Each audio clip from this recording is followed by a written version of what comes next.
ಮಣ್ಣು. ಈ ಜಗತ್ತಿನಲ್ಲಿ ಏನೇ ಕ್ರೈಮ್ ಆಗಲಿ ಅದರ ಹಿಂದಿರೋದು ಈ ಮೂರೇ ಕಾರಣ.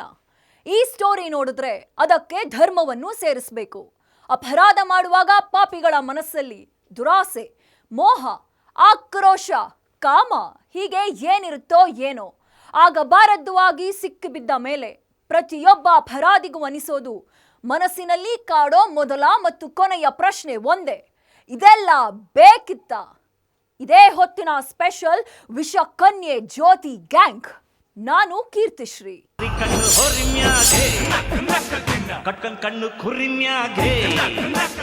ಬೇಹುಗಾರಿಕೆ ಆರೋಪದಲ್ಲಿ ಸಿಕ್ಕಿಬಿದ್ದಿರೋ ಜ್ಯೋತಿ ಮಲ್ಹೋತ್ರಾ ಹೆಸರಿಗಷ್ಟೇ ಟ್ರಾವೆಲ್ ಟಪೋರಿ.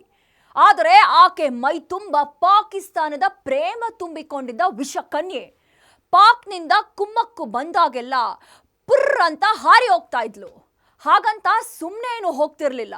ಭಾರತದ ಸೇನೆ ಸೀಕ್ರೆಟ್, ಭದ್ರತೆಯ ವಿಚಾರ, ಕೆಲ ಸೂಕ್ಷ್ಮ ವಿಚಾರಗಳನ್ನ ಹೊತ್ತುಕೊಂಡು ಹೋಗಿ ಪಾಕ್ ಅಧಿಕಾರಿಗಳಿಗೆ ಪುಂಗಿ ಉತ್ತಿದ್ಲು. ಪಹಲ್ಗಾಮ್ ದಾಳಿ ನಡೆದಿದ್ದಕ್ಕೆ ಕೇಕ್ ಕತ್ತರಿಸಿ ಸೆಲೆಬ್ರೇಟ್ ಮಾಡಿದ್ನಲ್ಲ, ಆ ಸೈತಾನ್ ಜೊತೆ ಸಂಬಂಧ ಇಟ್ಟುಕೊಂಡಿದ್ಲು. ಹಾಗಾದ್ರೆ ಜ್ಯೋತಿಗೆ ಪಹಲ್ಗಾಮ್ ದಾಳಿ ಮೊದಲೇ ಗೊತ್ತಿತ್ತ? ಪಾಕ್ ISI ಅಧಿಕಾರಿಗಳ ಜೊತೆ ಸಭೆ ನಡೆಸಿದ್ಯಾಕೆ? ತೋರಿಸ್ತೀನಿ. ಈ ವಿಡಿಯೋ ನೆನಪಿದೆ ಅಲ್ವಾ? ಅಷ್ಟಕ್ಕೂ ಯಾರು ತಾನೇ ಮರೆಯೋದಕ್ಕಾಗುತ್ತೆ ಹೇಳಿ? ಇದನ್ನ ನೋಡಿದ್ರೆ ನಿಜವಾದ ಭಾರತೀಯನಿಗೆ ಆಕ್ರೋಶ ಉಕ್ಕಿ ಬರುತ್ತೆ. ಆತನನ್ನ ಸಿಗಿದು ತೋರಣ ಕಟ್ಟಿಬಿಡಬೇಕು ಅನ್ನೋ ಅಷ್ಟು ಕೋಪ ಬರುತ್ತೆ. ಈ ಸೈತಾನ್ ಕೇಕ್ ತಗೊಂಡು ಹೋಗಿದ್ದು ಬರ್ತ್ಡೇ ಸೆಲೆಬ್ರೇಟ್ ಮಾಡೋದಕ್ಕಲ್ಲ, ಪಹಲ್ಗಾಮ್ನಲ್ಲಿ ನಡೆದ ಹಿಂದೂಗಳ ನರಮೇಧ ಸಂಭ್ರಮಾಚರಣೆಗೆ.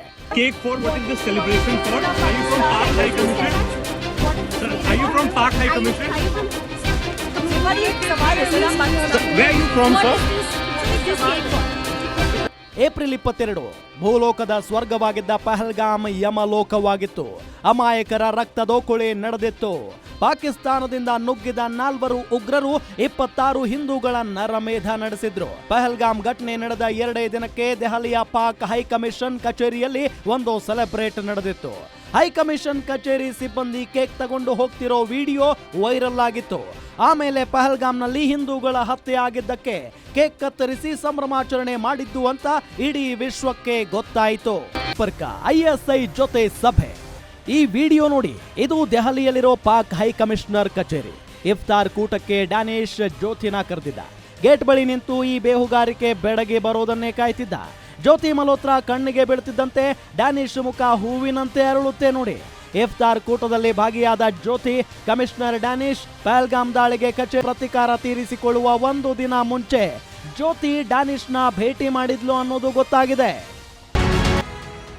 ಪಾಕ್ ಕಮಿಷನರ್ ಡ್ಯಾನಿಶ್ ಜ್ಯೋತಿ ಮಲ್ಹೋತ್ರಾ ಮೊದಲ ಭೇಟಿಲೇ ಸ್ನೇಹಿತರಾಗಿದ್ದಾರೆ. ಇಬ್ರು ನಿರಂತರವಾಗಿ ಕಾಂಟ್ಯಾಕ್ಟ್ ನಲ್ಲಿದ್ರು. ತಾನು ಪಾಕಿಸ್ತಾನಕ್ಕೆ ಹೋಗಬೇಕು ಅಂತ ಜ್ಯೋತಿ ಕೇಳಿದಾಗ 10 ದಿನಕ್ಕೆ ವೀಸಾ ಮಾಡಿಸಿಕೊಟ್ಟಿದ್ದು ಇದೇ ಡ್ಯಾನಿಶ್. ಜ್ಯೋತಿ ರಾಣಿ ಪಾಕಿಸ್ತಾನಕ್ಕೆ ಹೋದ ಮೇಲೆ ಅಲ್ಲಿ ಉಳ್ಕೊಳ್ಳೋದಕ್ಕೆ ಸ್ಟಾರ್ ಹೋಟೆಲ್, ಊಟದ ವ್ಯವಸ್ಥೆ, ಟ್ರಾವೆಲ್ ಖರ್ಚು, ವೆಹಿಕಲ್ ವ್ಯವಸ್ಥೆ ಎಲ್ಲಾನು ಡ್ಯಾನಿಶ್ ತನ್ನ ಸ್ನೇಹಿತ ಅಹಾನ್ ಮೂಲಕ ಮಾಡಿಸಿದ್ದ. 10 ದಿನ ಭಾರತದ ಶತ್ರು ರಾಷ್ಟ್ರವನ್ನ ಸುತ್ತಾಡಿದ್ದ ಜ್ಯೋತಿ ಯೂಟ್ಯೂಬ್, ಇನ್ಸ್ಟಾದಲ್ಲಿ ಇಷ್ಕ್ ಲಾಹೋರ್ ಅಂತೆಲ್ಲ ಬರ್ಕೊಂಡು ಪಾಕ್ ಪ್ರೇಮವನ್ನ ತೋರಿಸಿದ್ಲು.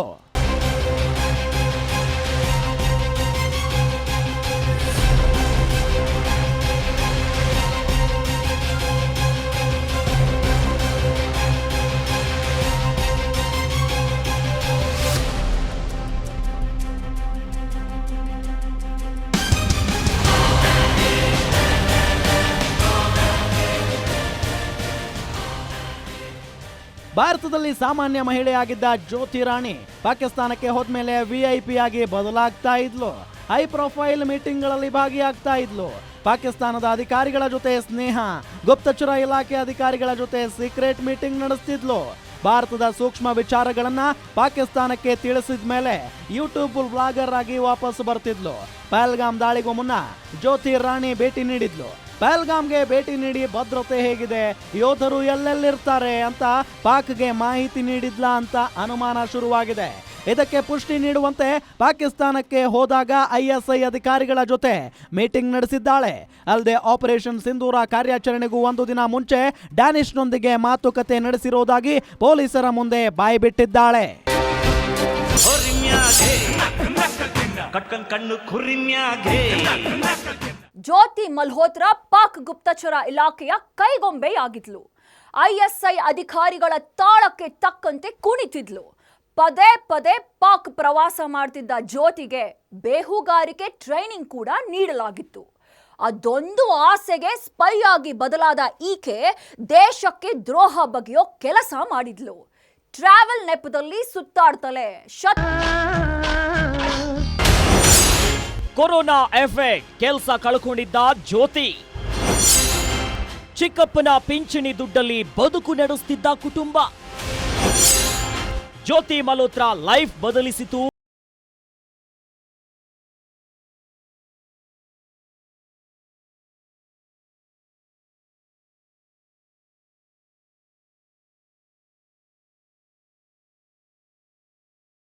ರಾಜ್ಯದ ಹಿಂಸಾರ್ ಮೂಲದವಳು, ಹೆತ್ತವರಿಗೆ ಒಬ್ಬಳೇ ಮಗಳು. 20 ವರ್ಷಗಳ ಹಿಂದೆ ತಂದೆ ತಾಯಿ ಬೇರೆ ಬೇರೆಯಾಗ್ತಾರೆ. ಅಪ್ಪ ಅಮ್ಮ ದೂರ ಆದ ಮೇಲೆ ಚಿಕ್ಕಪ್ಪನ ಪಿಂಚಣಿ ಹಣದಲ್ಲಿ ಜ್ಯೋತಿ ಬದುಕನ್ನ ಕಟ್ಟಿಕೊಂಡಿದ್ಲು. ಓದಿದ್ದು ಬೆಳೆದಿದ್ದು ಚಿಕ್ಕಪ್ಪನ ಪಿಂಚಣಿ ದುಡ್ಡಿನಲ್ಲೇ. ಎಜುಕೇಶನ್ ಕಂಪ್ಲೀಟ್ ಆದ್ಮೇಲೆ ಕೆಲಸಕ್ಕೆ ಅಂತ ದಿಲ್ಲಿಯತ್ತ ಮುಖ ಮಾಡಿದ್ಲು. ಜಸ್ಟ್ 20,000 ಸಂಬಳದ ಕೆಲಸ ಸಿಕ್ಕಿತ್ತು. ಆ 20,000 ಸಂಬಳಕ್ಕೂ ಕಲ್ಲು. ಚಿಕ್ಕಪ್ಪನ ಪಿಂಚಣಿ ಹಣದಲ್ಲಿ ಜೀವನ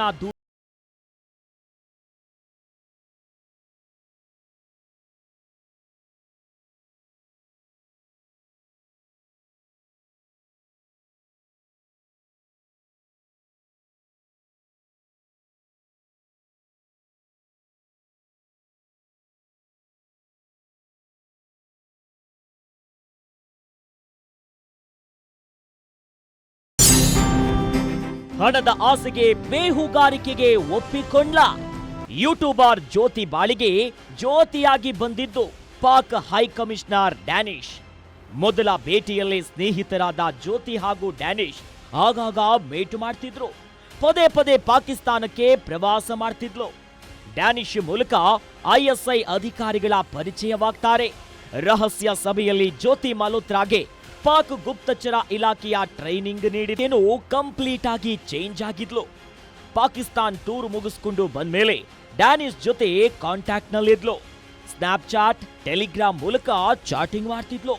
ಏನಾದ್ರೂ ಇನ್ಫಾರ್ಮೇಶನ್ ಬೇಕಾದ್ರೆ ಅಥವಾ ತಾನೇ ಕೊಡ್ಬೇಕಾದ್ರೆ ಇನ್ಸ್ಟಾಗ್ರಾಮ್ ಹಾಗೂ ಟೆಲಿಗ್ರಾಮ್ ಮೂಲಕನೇ ತಿಳಿಸ್ತಿದ್ಲು. ಜ್ಯೋತಿ ಮಲ್ಹೋತ್ರಾ ಬೇಹುಗಾರಿಕೆ ಮಾಡೋದಕ್ಕೆ ಕಾರಣ ಐಷಾರಾಮಿ ಜೀವನದ ಆಸೆ. ಜ್ಯೋತಿ ಮಲ್ಹೋತ್ರಾಗೆ ISI ಅಧಿಕಾರಿಗಳು ಹಣದ ಆಸೆಯನ್ನ ತೋರಿಸಿದ್ದಾರೆ. ಗಡಿಯನ್ನ ದಾಟಿ ವ್ಲಾಗ್ ಮಾಡೋದಕ್ಕೆ ಕಾರಣ ಪಾಕಿಸ್ತಾನ. ಪಾಕ್ನ ಹೈಕಮಿಷನ್ ಅಧಿಕಾರಿ ಡ್ಯಾನಿಶ್.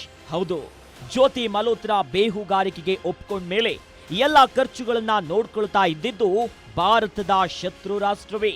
ಪಾಕ್ ಹೈಕಮಿಷನ್ ಅಧಿಕಾರಿಗಳ ಮೂಲಕ ಜ್ಯೋತಿ ರಾಣಿ ಬೇರೆ ಬೇರೆ ದೇಶಗಳಿಗೆ ಟ್ರಿಪ್ ಹೋಗೋದಕ್ಕೆ ಎಲ್ಲ ವ್ಯವಸ್ಥೆಯನ್ನ ಪಾಕ್ ಸರ್ಕಾರವೇ ಮಾಡಿಕೊಟ್ಟಿತ್ತು. ಪಾಕ್ ಅರೇಂಜ್ಮೆಂಟ್ನಲ್ಲಿ ಜ್ಯೋತಿ ರಾಣಿ ಚೀನಾ, ಇಂಡೋನೇಷ್ಯಾವನ್ನ ಸುತ್ತಾಡಿದ್ದಾಳೆ.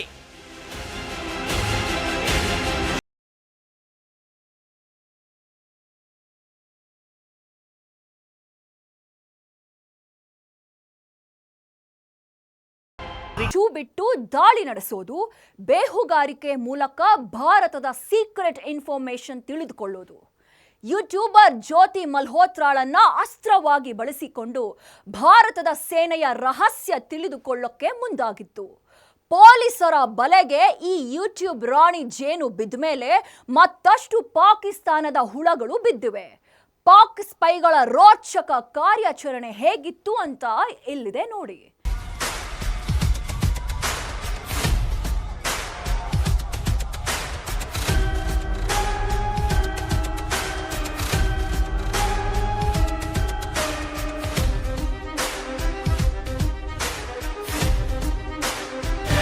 ಬಿಸಿ ಮುಟ್ಟಿಸಿದೆ.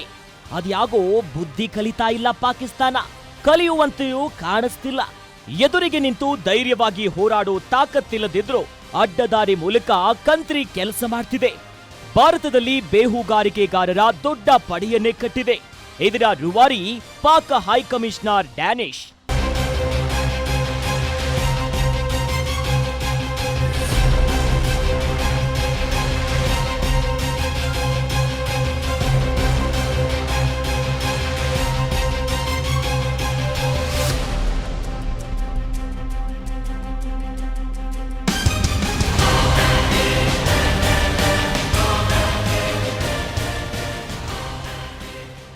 ಪಾಕ್ ಹೈಕಮಿಷನರ್ ಡ್ಯಾನಿಶ್ ಬೇಹುಗಾರಿಕೆಯ ಗ್ಯಾಂಗ್ ಕಟ್ಟಿದ್ದಾನೆ. ಪಾಕಿಸ್ತಾನಕ್ಕೆ ಭೇಟಿ ನೀಡುವ ಉದ್ದೇಶದಿಂದ ಹೈಕಮಿಷನ್ಗೆ ಹೋಗುವ ಯುವಕರನ್ನ ಡ್ಯಾನಿಶ್ ಬೇಹುಗಾರಿಕೆಯ ಕೂಪಕ್ಕೆ ತಳ್ಳಿದ್ದಾನೆ. ಹಣ, ಆಸ್ತಿ, ಐಷಾರಾಮಿ ಜೀವನದ ಆಸೆಯನ್ನ ತೋರಿಸಿ ಆತ ಸೈಲೆಂಟ್ ಆಗಿನೇ ತನ್ನ ಕೆಲಸವನ್ನ ಮಾಡುವಂತೆ ಬ್ರೈನ್ ವಾಶ್ ಮಾಡ್ತಾನೆ. ನಂತರ ಐಎಸ್ಐ ಅಧಿಕಾರಿಗಳನ್ನ ಭೇಟಿ ಮಾಡಿಸಿ ಬೇಹುಗಾರರನ್ನಾಗಿ ಮಾಡ್ತಾನೆ. ಐಎಸ್ಐ ಸೂಚನೆಯ ಮೇರೆಗೆ ದೇಶದಲ್ಲಿರುವಂತ ಬೇಹುಗಾರರು ಮಿಲಿಟರಿ ನೆಲೆಗಳು, ಇತರೆ ಸ್ಥಳಗಳ ಚಿತ್ರಗಳು ಹಾಗೂ ಮಾಹಿತಿಯನ್ನ ಪಾಕಿಸ್ತಾನಕ್ಕೆ ಕಳುಹಿಸಿದ್ಲು. ಪಾಕ್ ಪರವಾಗಿ ಬೇಹುಗಾರಿಕೆ ಮಾಡ್ತಿದ್ದವರೆಲ್ಲ ಸಿಕ್ಕಿ ಬಿದ್ದಿದ್ದೆ ಒಂದು ರೋಚಕ ಕತೆ. ಪಕ್ಕಾ ಮಾಹಿತಿ ಆಧಾರದ ಮೇಲೆ ಪಂಜಾಬ್ನ ಮಲೇರ್ಕೋಟ್ಲಾ ಪೊಲೀಸರು ಕಾರ್ಯಾಚರಣೆ ಶುರು ಮಾಡಿದ್ರು. ದೆಹಲಿ ಪಾಕ್ ಹೈಕಮಿಷನ್ನಲ್ಲಿ ಕೆಲಸ ಮಾಡ್ತಿದ್ದ ಡ್ಯಾನಿಶ್ ಜೊತೆ ಸಂಪರ್ಕದಲ್ಲಿದ್ದವರಿಗೆ ಗಾಳ ಹಾಕಿದ್ರು. ಇಬ್ಬರು ಗೂಢಾಚಾರರಾದ ಗಜಾಲ್ ಮತ್ತು ಯಾಮೀನ್ ಮೊಹಮ್ಮದ್ ಅವರನ್ನ ಬಂಧಿಸಿದ್ರು. ನಂತರ ಉತ್ತರಾಖಂಡದ ರೂರ್ಕಿ ನಿವಾಸಿ ರಕೀಬ್ನನ್ನ ಬಂಧಿಸಿದ್ರು. ಹರಿಯಾಣದ ಪಾಣಿಪತ್ನಿಂದ ಗೂಢಾಚಾರಿ ನೋಮನ್ ಇಲಾಯಿಯನ್ನ ಬಂಧಿಸಲಾಯಿತು. ನಂತರ ಹಿಸಾರ್ನಿಂದ ಜ್ಯೋತಿ ಮಲ್ಹೋತ್ರಾ, ನೂನ್ನಿಂದ ಅರ್ಮನ್, ಕೈತಾಲ್ನಿಂದ ದೇವೇಂದ್ರ ಸೇರಿದಂತೆ ಜಲಾಂಧರ್ನಿಂದ ಮುತಾರ್ಜಾನ್ನನ್ನ ಹೆಡೆಮುರಿ ಕಟ್ಟಿದ ಐಎಸ್ಐ ಅಧಿಕಾರಿಗಳು ಬೇಹುಗಾರರಿಗೆ ಒಂದೊಂದು ಕೆಲಸ ವಹಿಸಿದ್ರು. ಆಗಾಗ ಪಾಕಿಸ್ತಾನಕ್ಕೆ ಪ್ರಯಾಣ ಮಾಡ್ತಿದ್ರು. ಸ್ಪೈ ಕೆಲಸಕ್ಕೆ ಹಣ ವ್ಯವಸ್ಥೆಯಾಗ್ತಿತ್ತು. ಅಲ್ಲದೆ ಗುಪ್ತಚರ ಇಲಾಖೆ ಸದಸ್ಯರೊಂದಿಗೆ ನಿರಂತರ ಸಂಪರ್ಕ ಹೊಂದಿದ್ರು. ಉತ್ತರ ಪ್ರದೇಶದ ರಾಂಪುರದಲ್ಲಿ ಶಾಬಾದ್ ಎಂಬಾತ ಪಾಕಿಸ್ತಾನದ ಐಎಸ್ಐ ಹಣ ಹಾಗೂ ಸಿಮ್ ನೀಡಿದ ಬೇಹುಗಾರಿಕೆ ಆರೋಪದ ಮೇಲೆ ಬಂಧಿಸಲಾಗಿದೆ. ದೇಶದಾದ್ಯಂತ ಪಾಕ್ ಪರ ಬೇಹುಗಾರಿಕೆ ಮಾಡ್ತಿರೋ ಸೈತಾನ್ಗಳ ಬೇಟೆ ಶುರುವಾಗಿದೆ. ಭಾರತದ ಮುಖವಾಡ ತೊಟ್ಟು ಪಾಕ್ ಪರ ಕೆಲಸ ಮಾಡ್ತಿದ್ದವರಿಗೆ ಡವ ಡವ ಅಂತಿದೆ.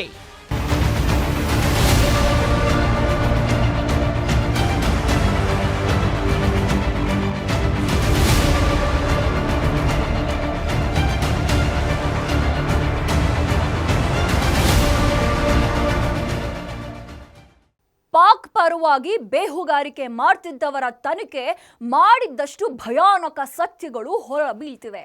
ಯುದ್ಧ ಖಚಿತ, ನ್ಯಾಯ ನಿಶ್ಚಿತ.